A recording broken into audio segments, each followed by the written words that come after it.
Hello and welcome to another episode of the Making It in Asheville podcast. This episode, we're doing all things business resources here in Asheville. So stick around if you're interested in learning more about what things are available to business owners here in Asheville. But this is the Making It in Asheville podcast. Each week, we typically sit down with an Asheville-based business owner, entrepreneur, community leader, ask them what they are making and how they are making it in Asheville.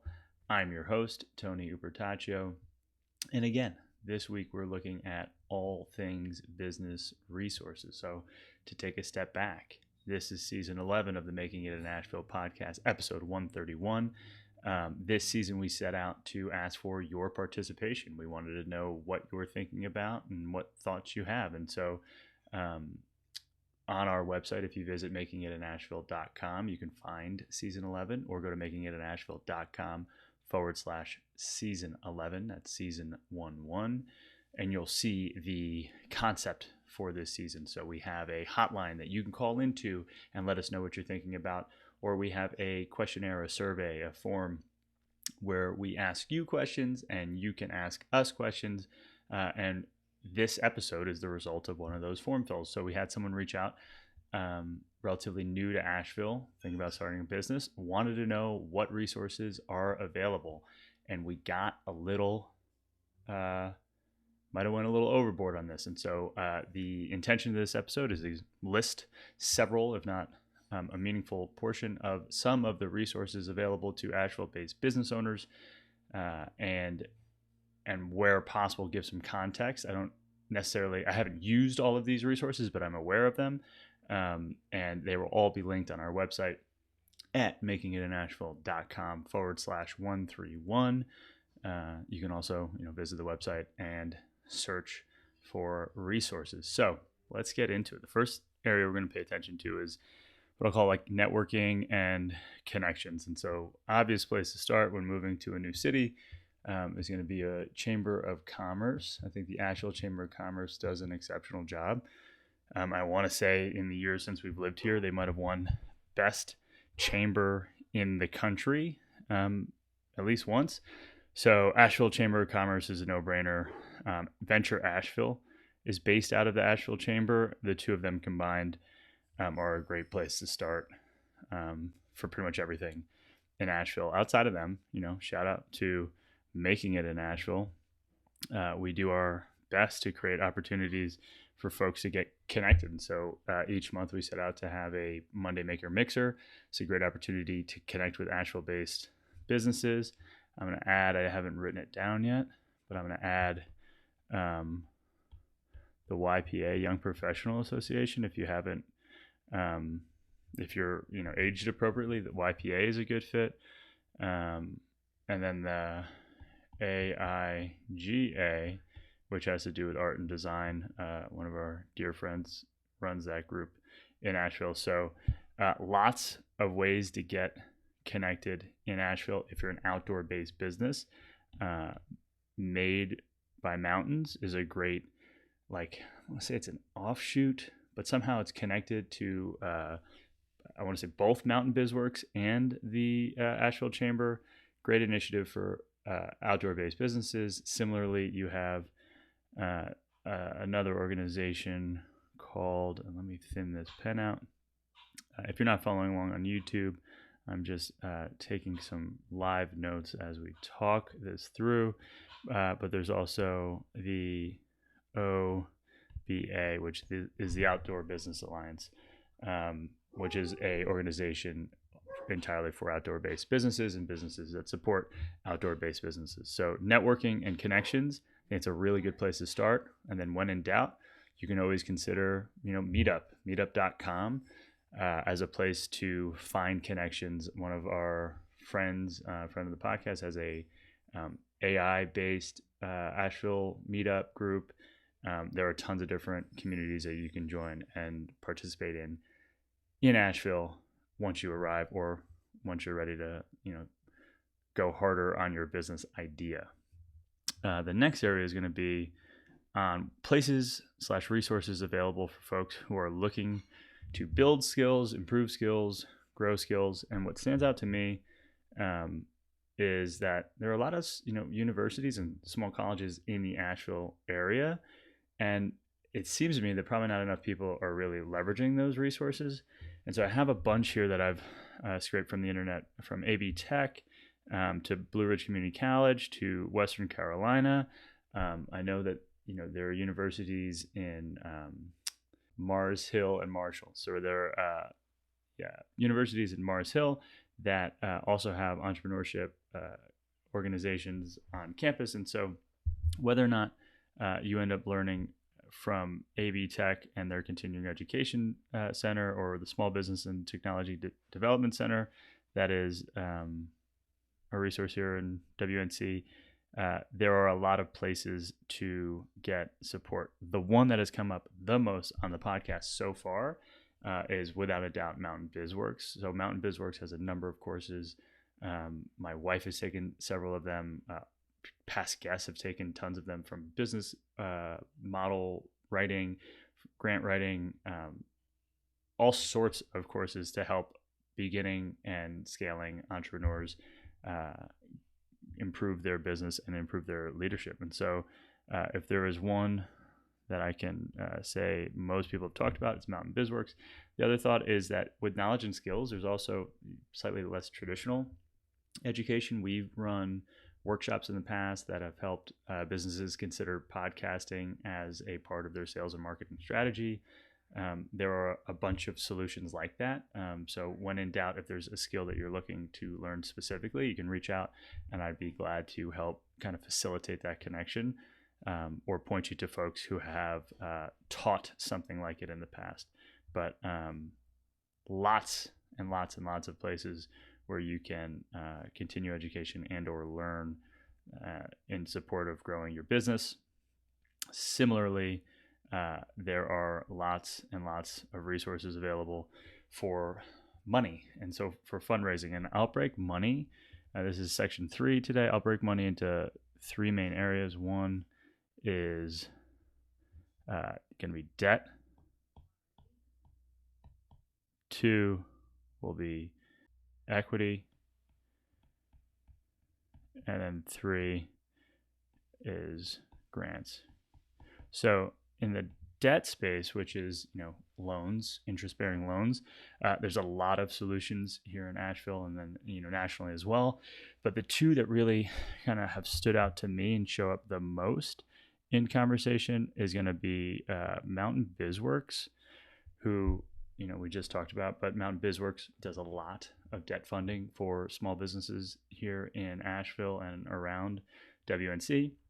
And then also Eagle Market Streets, which it's my intention to get a lot smarter on all of the services they provide to the community, but does an incredible job of creating opportunity and funding specifically for under-resourced businesses and communities here in Asheville. So Eagle Market Streets are fantastic. I keep seeing them everywhere, and I will figure out how to get them on the podcast as soon as possible. And then outside of that, slightly more traditional investment opportunities or funding opportunities that look like businesses that do SBA loans. Mountain BizWorks is one of them. Period. There's a bunch of SBA type small business loan, advisory loans type organizations locally. And that fits in section 1, which would be debt type. And I'll have links to the ones that I don't say specifically out loud, all on the website, makingitnashville.com/131. When it comes to equity financing, there is some, growing equity financing available in Asheville. What I'll say is that there has been this Venture South, Carolina Angel Network that has shown up a couple times in the past. There's Asheville Angels, which I think is a part of the Carolina Angels Network. And then recently, a new venture organization has shown up in Asheville called Impact WNC. I actually helped them launch their website and think through their marketing. Brand new to the ecosystem here. but it promises to be a really great place for high growth small business, early stage businesses to get venture funding. So equity funding, that means they give you the money for a percentage of the business, versus debt funding, which gives you money for a return by way of interest payments. Equity is a growing investment modality here in Asheville, outside of just friends and family or individual accredited investors. So equity is a growing industry here in Asheville. Third opportunity for funding is going to be grant-based funding. We mentioned Venture Asheville. They have a micro grant, I want to say they call it. That's, I want to say, $1,000 or up to $5,000. But the number one kind of grant-based organization that I've seen in our time here is going to be this NC IDEA. In season 10, we had several guests who have gotten NC IDEA grants. They have 2 tiers of grants. One is a micro grant up to $5,000 to help validate business ideas. And then they have an NC IDEA seed stage grant, which is up to $50,000. So from $10,000 to $50,000, NC IDEA offers grants. And grants is the third category of investment, because while there are certain hurdles and you have to write grant requests and apply through rigorous processes, you also have to validate that the money is going and being used the way that you said it would be. But grant-based funding is money that doesn't necessarily come with strings attached. So there's no debt payments that you have to make, and you're not necessarily giving up equity or a part of the ownership of your business for the money. And so those are the 3 ways that money is available in Asheville at a high level. I'm glad to get more specific if you have a specific need for money, like bridge loans or something. There are other solutions available. But to keep things moving with some level of speed, the next area that we're looking at is going to be space. So like, where might your startup or where might your small business work from? And so there's a section I'll just call loosely commercial real estate, and I don't necessarily talk about that here, but we've worked with in the past. We've worked with South Slope Pilates, and the commercial real estate business behind South Slope Pilates is Shack Properties. There are lots of commercial real estate holdings companies. Some of the older guard, so to speak, have a lot of real estate locally, and so you can work with a commercial realtor to try and find spaces that suit what you need. Otherwise, we can look at co-working type spaces, and that's probably where most people will start. A level below that would be all the cafes, and I'm not necessarily going to go into the cafes today, but what I will call out is Different World has a shared creator maker space with rentable tools and technology, and Different World is really fantastic in the arts and creative space here in Asheville. So I'll flag that as like a can get coffees, can work out of, not necessarily explicitly a co-working space, but a co-creativity space. Shout out to Different World. When it comes to more traditional co-working, several locations stand out, and I don't believe that this is all of the co-working spaces, but a meaningful portion, and perhaps the biggest players. So first up would be Center for Craft right in downtown. Similarly, Focal Point and Mojo Co-working are like, I want to say 3 streets apart from each other, all in the center of downtown. They have slightly different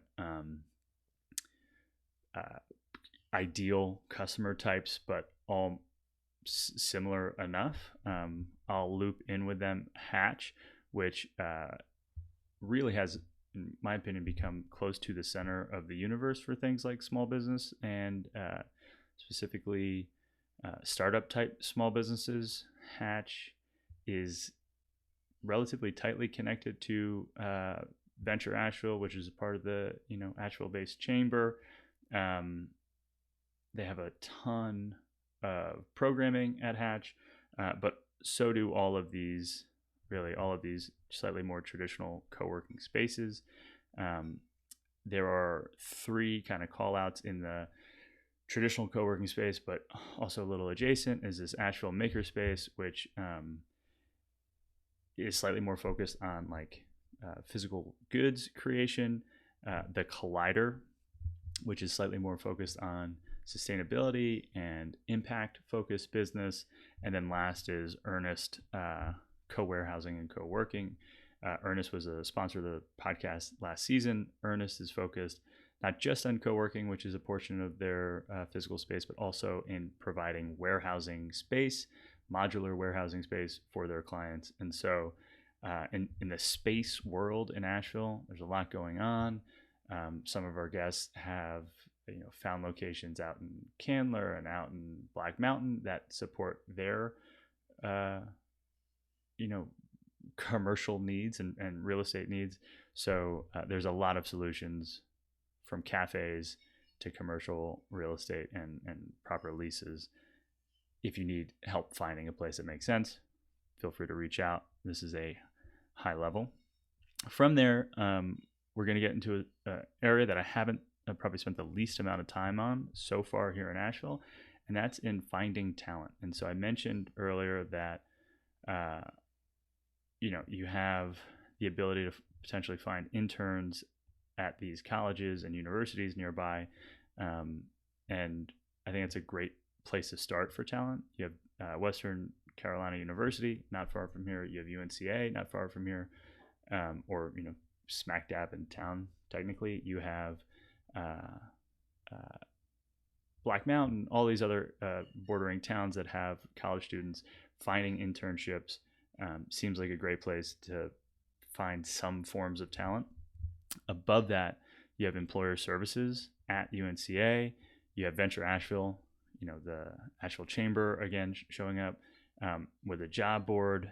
And then what seems really interesting and something that I've intend to get a little smarter on is this NC Works Career Center in Asheville. So it has recruitment and training. And so outside of these opportunities, whether it's internships, the Chamber's job board, or this Career Center in Asheville, there's going to be all of the usual suspects, from temp job service providers and businesses to Craigslist and Facebook.